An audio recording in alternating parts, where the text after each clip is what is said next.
Hey everyone and welcome back to another video. In this video, I'm going to show you how to find your workspace URL in Slack. Now this video is going to be particularly useful for individuals. Let's say that you want to go ahead and find your workspace URL in Slack so that you can send it to someone.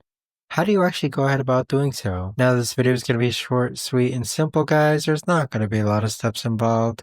Now, in order to do this, what you're first going to do is log on to Slack, then click on your workspace name on the upper left-hand corner. Then go ahead and click on your workspace name again right over here. And then right here in this section, you're going to find your URL. So you can copy this URL. It's usually like your business name.slack.com, and then go ahead and send it that way. But that right there, guys, is the best and easiest way that I know of to actually go ahead and find your workspace URL in Slack.